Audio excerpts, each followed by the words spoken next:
we're going to bring back friend of the show because, the two-party system is not real. There's a one-party system, and that's the fact. People say, well, you got to vote for Joe Biden because he's not as racist as Donald Trump. I had a friend tell me last night that there's been an explosion of racial crime since Trump became president. So that's why you have to vote against Trump and for Biden. So dropping so many bombs on brown people that you run out of bombs isn't racism? Oh, you only care about racism here? You don't care if we slaughter thousands and thousands of brown people? That racism doesn't bother you because that's what Joe Biden does. All the black and brown people in prison right now because of Joe Biden's crime, that's not racism. But all you got to do is find some metrics that you can pin to Trump that's worse than Biden, and that's it. There is no two-party system. Joe Biden already promised you nothing's going to change. Nothing's going to change. You aren't getting health care. You're not getting a UBI. America is going to slide further and further into being Brazil. And Joe Biden and Nancy Pelosi are going to not only not do anything about it, they're going to facilitate it. They're going to push us into being Brazil, not stop us or put the brakes on or help you, which is why it's particularly immoral of Bernie Sanders to abandon his movement at this moment when the solutions that his movement are pushing are the solutions for this moment and telling you to shut up and back Joe Biden. That's why it's particularly immoral.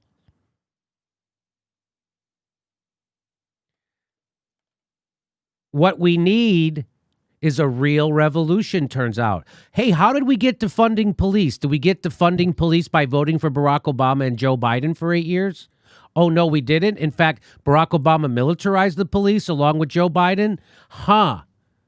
So how did we get to defund the police under Trump? Oh, people got in the streets because the normal avenues of protest don't work anymore. People like Joe Biden don't actually work for you. And people like Representative Pramila Jayapal and AOC don't work for corporations, but they don't work for you either. They work for Nancy Pelosi. And that's why Representative Pramila Jayapal will go on a task force, which is there because of corruption, and won't even bring up Medicare for All on a medical task force that she's appointed to. And she won't bring it up. Why? Because of corruption. There is no two parties. Even the politicians who don't take the corporate money obey the orders of the politicians who do. Point a finger to when AOC stood up against Nancy Pelosi. Show me where that is. When did Pramila Jayapal on substance stand up against Nancy Pelosi? When? This is not happening. The normal channels of protests are broken. It doesn't work. The Princeton study proved it. We live in an oligarchy.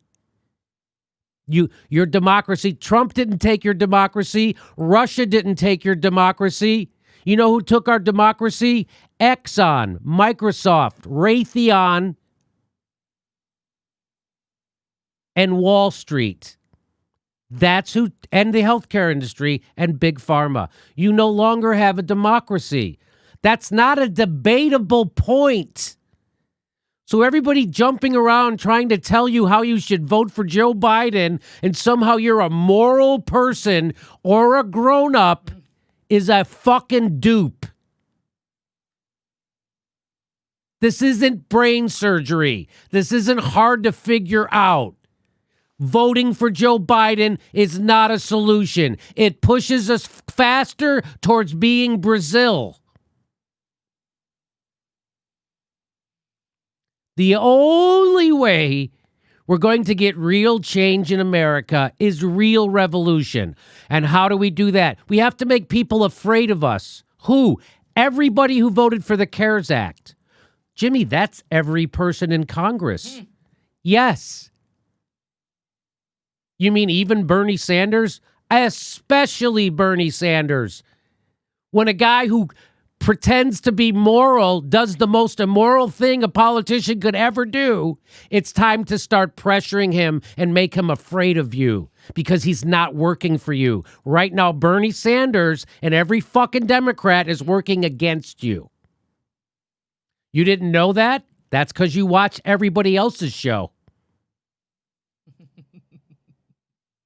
So, Jimmy, what do you say we do? What's your big idea?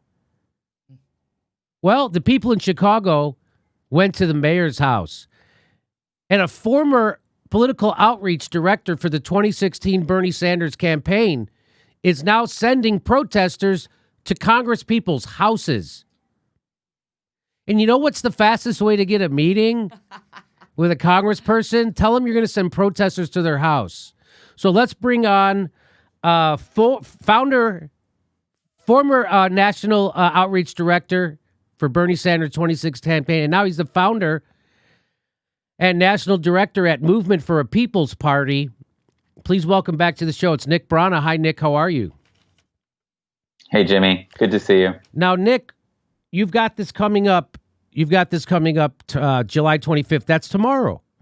So That's right. You did this. Now, was it last Saturday or the Saturday before? You sent protesters to Congress people's houses, and you're demanding that they do a stimulus to help people, meaning give people a UBI, rent relief, mortgage relief. Is that what you're going for?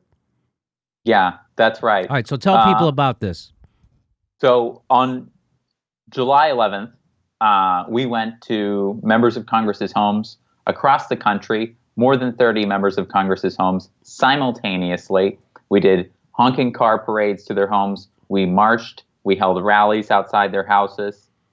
We delivered our demands, put it up on their doors, taped it to their doors, called them outside to meet with us. And this was an unprecedented direct action. There is never, to our knowledge, no one has ever told us that there has ever been a simultaneous march and congregation at more than 30 members of Congress and senators' homes. And you know what? The national media wouldn't touch it. Wouldn't touch it. Oh, my God, you're right. So we covered it before it happened here, but I didn't cover it after. We're just doing it now. But yeah, you're right. So nobody, I didn't see any coverage of it. No. And we reached out, Washington Post, Associated Press. I mean, everyone, USA Today. We had some bites. We had discussions with journalists, and then they went to speak to their editor, and it never came back, Jimmy. So you're trying to tell me that the Washington Post, Dave Weigel goes coast to coast covering stuff. He didn't want to cover one of these things? Surprisingly not. That's weird that he works for the world's richest man in the world, smears anybody who tells the truth about war, but he wouldn't cover this. This is a big story. The Washington Post wouldn't cover this. Their man on the street, man. Did you send a press release out to their man on the street, Dave Weigel?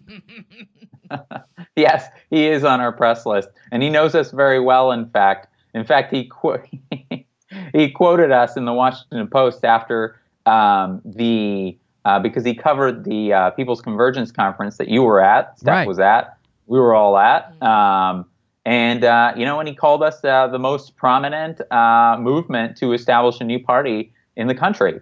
And he talked about all the support we had, including Cornel West and everything, and the event that we did. I remember. More than 400 people at American University Law School. So he knows us pretty well. We have a relationship with him. We've talked to him a number of times. He included me in an article before with Bernie Sanders, kind of rebutting Bernie Sanders, actually, on progress that was being made inside the Democratic Party to reform the party. So no, he and the rest and the other many journalists who are on our press list and who we did a direct outreach to at the Washington Post and many other places would not touch it. No, of course not, because they got to get permission from Jeff Bezos to run a fucking story, and they're not going to do that. That they don't. They're not like me. They can't just cover something because it deserves to be covered. They have to go get corporate approval to cover something. That's how the establishment news works. That's why we're in the situation we're in, where we don't live in a democracy anymore, because the people who are our news reporters take their orders from Dr. Evil. That's the problem with America today. So that's why you're doing what you're doing. So you're going to people's houses. So you went to the Congress people's houses. Tell me some of the houses you went to, some of the Congress people's houses you went to on July 11th, and what was the reaction? Mm-hmm. We went to Steny Hoyer's house, for example. That's the one that I went to directly. The range of reactions. We also went to Susan Bonamici's house. We went to just Democrats, Republicans. We were targeting everybody. Raul Grijalva, Sherrod Brown, Marcia Fudge. And so, it was people across the spectrum, to the extent that there is a spectrum inside the Democratic and Republican parties. And there was a range of reactions. It was clear that they had been informed by Capitol Police that there was going to be an action taking place at their house. Some of them had what seemed like an entire police force waiting outside their house, like a half a dozen cop cars. It was nuts. And in others did not have anything. Others tried to hide the police presence. At Steny Hoyer's house, for example, he's ranked high enough. He had Secret Service. And so he had Secret Service blocking the driveway when we arrived there. And then he had cops hidden around a bend who came out the minute that we tried to go up to his house to deliver the demands. And they surrounded us. And so, that was the reaction from, I would say, about half of them. Some of them, including Sherrod Brown, met with us. Jim McGovern actually held in Massachusetts. Representative Jim McGovern held a town hall, agreed to all the demands except, the language of defunding the police. Sherrod Brown agreed to the demands. Marcia Fudge appears to agree to the demands. Pramila Jayapal agreed to the demands as well and has, supported some legislation, but we can talk more about her. I would like to. But none of them, even the ones who were willing to agree to the demands, or who contacted us when they learned that we were going to their house because they were, terrified that we were going to show up, and they said, let me meet with you over Zoom instead, which was a fairly common reaction, actually. None of them would commit to actively advancing or taking a stand on these issues, not even the most progressive ones. And so even the most progressive ones said, yeah, we support it. You're going to do anything about it? No. So who would be the most progressive? Tell me about your meeting with Representative Pramila Jayapal. So we said we were going to Representative Jayapal's house. She is, of course, the co-chair of the Congressional Progressive Caucus. That's right. It has about 95 members inside the House. And we met with her after she learned that we were coming to her house.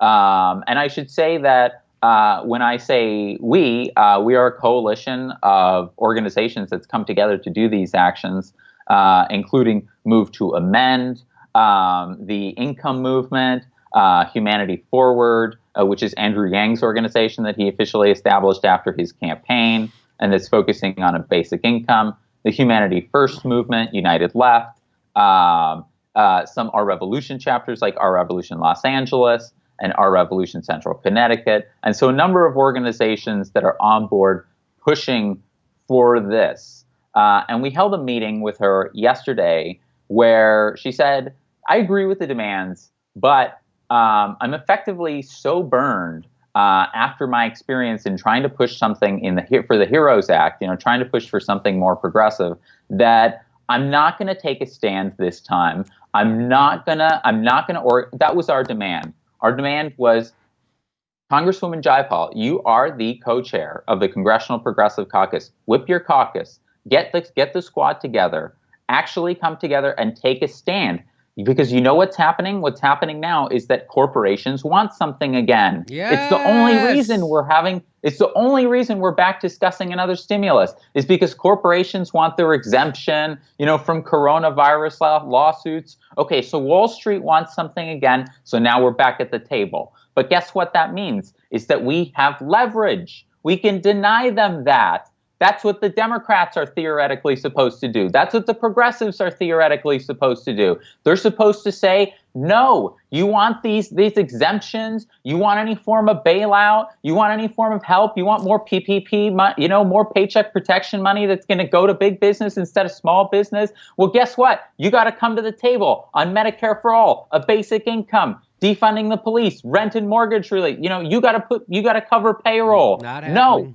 They're not willing to do any of it. They're not willing to take. And in fact, she didn't just say it to us in the meeting. She said it before that, the day before. I found out afterwards that it was reported by Intercept that she said it, in fact, to the press that the progressives in Congress have drawn 0 red lines. They've made 0 demands for the upcoming stimulus bill. Nick,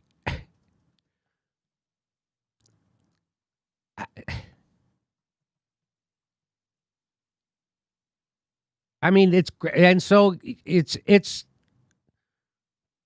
worse than I could ever had imagined. The people like Representative Jay Appels, at the speed which they were sell out, AOC, Bernie, every Democrat and independent. It's just jaw dropping, and there's no one fighting for us. Never. And corporations are coming back for another round of raping of our economy, and they're going to go along with it again. And Bernie's going to go along with it again because they're going to be told to.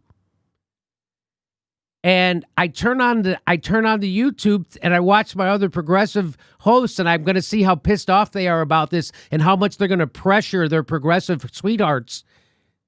0. Nothing. Silence. Nothing. Every video after video telling you how you have to vote for Biden. Do you have any comment on that? I mean, I don't know. I'm at a loss for words, Nick, to hear you report back from your meeting with Representative from Miyazaki. I'm at a loss for words. I am too. I am too.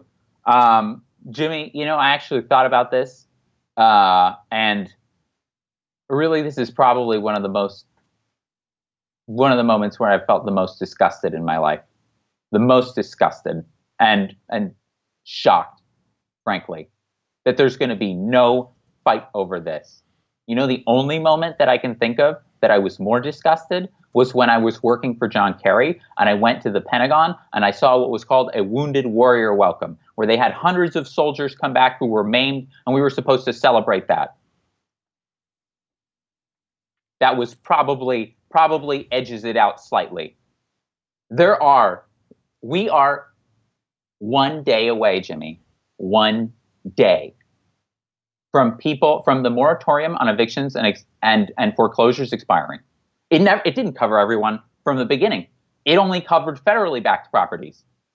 And so most rental units were not covered in the first place. But guess what? The ones that are going to expire tomorrow, Saturday, the 25th. And you know what else is starting to expire then? The $600 additional in unemployment insurance, which was a horrific choice. Because in our country, we decided to prioritize, let's put everyone on unemployment rather than let's keep everyone on the payroll. Let's keep everyone at their job like Europe did. And so Europe, everybody's kept their job. There's no massive unemployment. There's no like a small business apocalypse. Like here in the United States, they turned this pandemic into a depression. They did it. It was their policy. It was not the pandemic that caused the economic situation. It was their response, and it passed unanimously. So what they did in Europe was they didn't say everybody go on unemployment and all the businesses close down, and then let's give the richest people in the country $5 trillion to go buy those businesses. What they did in Europe was they just gave all the businesses money to keep paying their workers until they lifted the coronavirus restrictions, and then everybody went back to work. They didn't have to go reapply for their job and get off unemployment and get this and fill out and go through human resource. They just went right back to work. And so they never had a spike in unemployment. I mean, I think Germany's the highest it got was 6%. Less than 1% increase. Denmark, Germany, Ireland. Yes, there was a way to do this. It wasn't a secret, and I know it wasn't a secret because I knew about it at this show in real time as it was happening. Me, a guy in his fucking garage on YouTube, I knew about it. So you know Nancy Pelosi knew about it. You know Bernie Sanders knew about it. You know AOC and Representative Pramila Jayapal knew about it. And what did they do? They voted for the screwing of America, the biggest wealth transfer upward in the history of humankind. They did that because they are cowards to a person, and they don't work for you. They work for themselves first, Nancy Pelosi second, and then maybe you.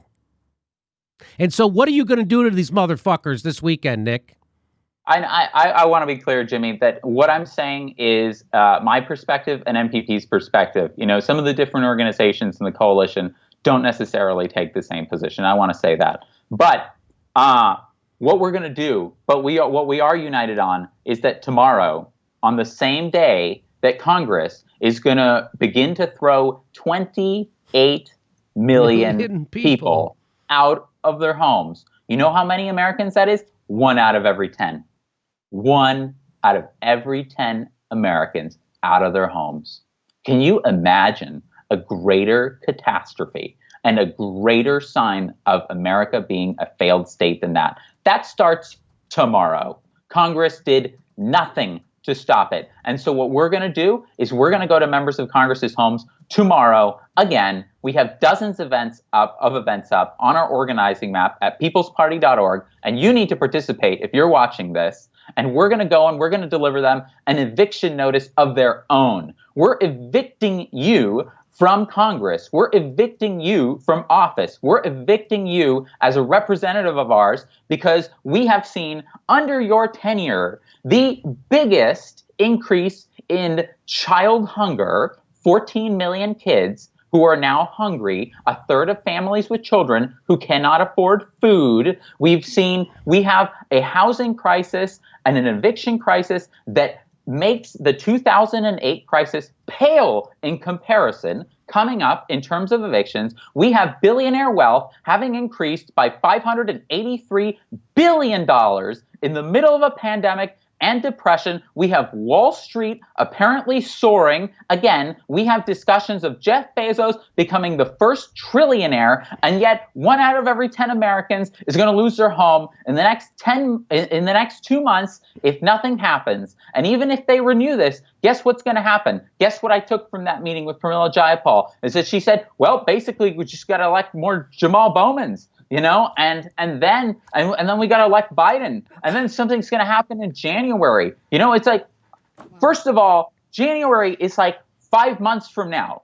Do you understand? People cannot pay their rent now. OK, they have 2-3 months of rent worth accumulated that they can't afford now. And you think when you make that like 6 or 7 or 8 months, they're going to be in a better situation. Okay, they're choosing between food and medicine because more than 5 million people have been kicked off their employer-based insurance because they lost their job. And so that means that, you know, they also lost their health care in the middle of a pandemic. You don't want to give us Medicare for all? You know, so that's the plan. It's like, wait until January. That's the plan. None of the progress. They don't have any other plan. That's their plan. It's just wait, you know, and you know what's going to happen when they do that? If Joe Biden wins, what's going to happen is that he's going to take the message that I don't need progressives and we don't need progressives. So fuck them. We're going to do whatever we want now. And we're going to have, you know, it's going to be a coterie of billionaires running my administration with Larry Summers, you know, at the helm. I'm going to be the vegetable that they put in front of the camera when they want, you know, when they want something dressed up, when they want to say something nice.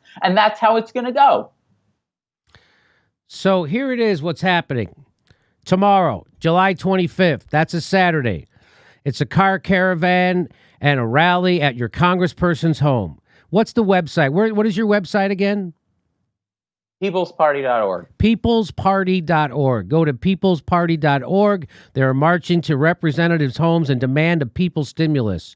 What's happening is truly, again, I'm burned out on my outrage over this. I'm burned out over it, and I'm burned out over my chagrin over the lack of outrage over my fellow progressive YouTubers' outrage over this. There isn't any.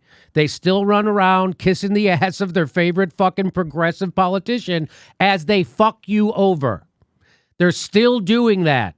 They're still doing mental gymnastics to make you think that voting for Joe Biden is going to make anything better. It's not. Things are going to continue to get worse. Joe Biden will continue to push us into being Brazil. It is not going to get better. If you think it's going to get better under Joe Biden, you are a fucking chump and a sucker of monumental proportions. You're going to have to get into the streets against Joe Biden to get Medicare for all, a UBI, or anything. So you might as well fucking do it now. Why wait to fight Joe Biden till after the election? Start fucking fighting him now, that piece of shit. And any other Democrat who tells you to shut up and vote for Joe Biden. They are your enemy. They are weak. They are immoral. And they are not lifting a finger to try to help you. So let's go to their house and demand that they do something to help us. Let's put the fear of God into these fucking elected representatives who are all fucking narcissists who only give a shit about themselves. Because if they cared about you, they'd fucking do something. If Bernie cared about you, he'd be fighting for you instead of telling you to shut up and fall in line right now. He doesn't care that you're going to get kicked out of your fucking house. He's shutting his mouth like a good little boy. Well, I say a bunch of people in Vermont should go to that motherfucker's house and remind him that he should start fighting for us. And you know, we are on Jimmy on the 27th, on Monday the 27th. Anyone who's in the D.C., Virginia, Maryland area, come and join us because we're going to deliver a petition to the leadership of the House and the Senate that is the culmination of the action that we've done on the 11th and the 25th. And we're going to deliver eviction notices to their congressional offices. And so come and join us there in Washington, D.C., meeting at Spirit of Justice Park on Monday at 11 a.m. and deliver these petitions. We're going to go to Nancy Pelosi's office. We're going to go to Kevin McCarthy's office. We're going to go to Schumer and McConnell's office. And we're also going to go visit the squad. And we're going to tell the squad, you have got to lay the line down. You have got to stand for something, because what is the point of you being there and of you being a progressive if you're going to go along with the votes? If you're going to go along with the vote, you know what? And you make this argument when it comes to people like Joe Manchin. You know, you say like, oh, not any blue will do, you know, and you say that we can't just have Joe Manchin, you know, because people like that, what's the point of them? They just vote for the Republicans. Well, what's the point of you being there if you're not going to take a stand either? You know, people can't wait 6 months so that Joe Biden's in charge so that he can do the same thing. I know. So just wait till January. So Representative Jayapal, you're going to live in the street till January with the people who get kicked out and to show solidarity, how it can be done, how you can wait this out till January? Or are you going to fucking do something? She's going to do neither of those things. She's going to let people suffer without standing up. You know what's probably going to happen, Jimmy? What? Is they're going to put the moratorium back because I think they're sufficiently afraid of a revolution if they kick one out of every 10 Americans into the streets when there's already been an uprising against, you know, police brutality and systemic racism, and there's an ongoing like civil war in Portland. You know, I think that they're going to reestablish it. And I think their strategy is essentially what they are so good at doing, which is kick the can down the road. You know, start diminishing the unemployment benefits. You know, that's what the talk is. Of course, make the stimulus payment a check, like make that a one-time thing, not recurring. God forbid recurring. 82% of Americans want recurring, but fuck them, you know. And then also they're going to basically have this, they're going to renew the moratorium on evictions and foreclosures, but after a gap period, you know, to let some of the landlords kick people out, you know, let some of the banks kick people out. All right, let's, rather than have it happening all at once where everybody gets evicted, let's kind of like slow it, you know, so that it doesn't, you know, so that you don't have this like moment where everybody finds themselves out of their house like immediately. You know, let's make it kind of progressively happen. Again, here it is. Again, predicted on this show the day the CARES Act passed by Dylan Ratigan, there would be social unrest. Things would be good. It was all over with. We're going to become Brazil. It's all this. And again, it's just crazy. What we're supposed to be doing is putting exactly what Nick Brana is doing, is we're supposed to be putting pressure on our politicians, especially our favorite ones. The ones you have the most influence on, those are the ones you're supposed to be pressuring. You're not supposed to be coming on going, well, nobody's perfect. Well, they're better than most of them. They're better than the other ones. Well, what are you going to do? Yeah, they always are going to suck. You're supposed to be pressuring them. You're supposed to not stop. You should be pressuring Bernie. You should be pressuring AOC. You should be pressuring Representative Jay Appel and Ilhan O and anyone else. You should not stop pressuring them. The people on the left haven't even started pressuring them.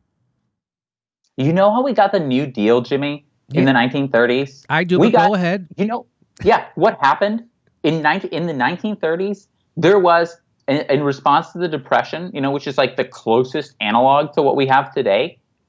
You know what it took to get the New Deal? Franklin Roosevelt, he was like a fiscal conservative, you know, before he became office. And then he took action to save capitalism when he actually became sufficiently afraid that there was going to be a Bolshevik revolution. And the business elite in the country became sufficiently afraid of that. You know what else they tried to do? They actually tried to overthrow him. There was a plot to overthrow Franklin Roosevelt in 1933 by major industrialists. They tried to recruit Major General Smedley Butler, the most decorated Marine War veteran, you know, who'd been like regime changing Latin America for them for decades. They tried to recruit this guy. Unfortunately for them, he had like a change of heart on what he had done all these years. And he had written a book. He was very influential with the Bonus Army. And he said, and he refused. He refused, and he outed them. And there were congressional hearings about it for years, about there was a fascist coup to throw off the elected government in this country, and nothing happened. No one was ever prosecuted for it. You know what else happened that made this change? There was the Bonus Army. This was tens of thousands of veterans who hadn't been paid for World War I. They occupied Washington, D.C. for weeks. Several weeks in Anacostia, in other buildings, and then until the federal government evicted them with tanks and burned down basically their shantytown that they had created. And you know what the other things that happened is there were independent parties that came about. They started pressuring the Democratic Party from the left. From the left. There was actual socialist parties. There was actual communist parties. There was that were viable, and they pressured, and that's how it happened. Go ahead.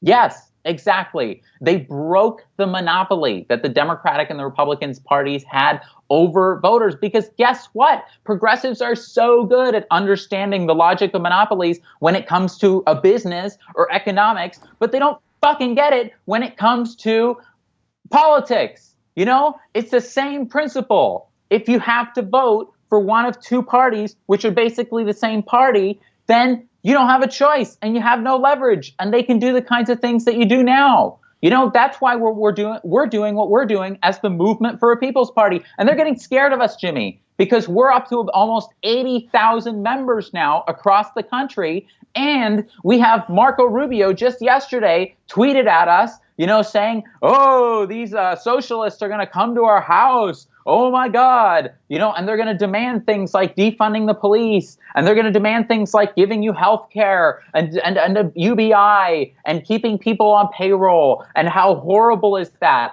Because I'm the senator here in Florida. And maybe if I spent, more time thinking about like my constituents and getting them health care rather than regime change wars and like overthrowing other people's governments in other countries, maybe Florida, my state, wouldn't be like the coronavirus epicenter of the whole goddamn world now. Yeah, I saw Marco Rubio tweet at you about that. Like, oh my God, you mean people in America are going to demand basic services from their government? That's weird, huh? That really threw him for a loop. He thinks the only reason people want a government is so we can overthrow other governments and steal their natural resources. That's not what people actually want, Marco Rubio. That's what your donor wants. That's not what we want. So good luck to you tomorrow, July 25th. Go to peoplesparty.org and go to your congressperson's or senator's office and demand a people's stimulus. Any last words? Go ahead. Yes. Yeah. All of those things that we talked about earlier that happened in response to the Great Depression, that's what it took to shake the system out of its complacency, out of the complacency of the Gilded Age that had come before it and business domination that had come before it in the 30s. There was also, of course, the Congress of Industrial Organizations. There was massive labor strikes, wildcat labor strikes, millions of people involved in that. Think of how far, that's what it took to pressure the government basically into the New Deal. What is the 21st century New Deal going to look like? What is going to get us that? What is going to get us, a basic income, Medicare for all, things that other countries take for granted? Spain, Canada responded with a basic income. They responded to this crisis with a basic income, and Spain's is permanent. So what is it going to take for us to get that? Think of those things, millions of, like an occupation of tens of thousands of people of Washington, D.C., millions of labor organizers joining unions, wildcat strikes, shutting the country down, new parties coming around and telling the Democrats that we're going to replace you unless you basically, actually govern in working people's interest. Think of that and how far we are from that right now today. No kidding. No kidding. All right, everybody go to peoplesparty.org. Go pressure your elected representatives. And I say this to my fellow friends who are YouTube hosts. You're supposed to pressure your elected representatives, not kiss their ass because you like them and you want them to like you. You're supposed to pressure them. Always. You should always be pressuring them. Always.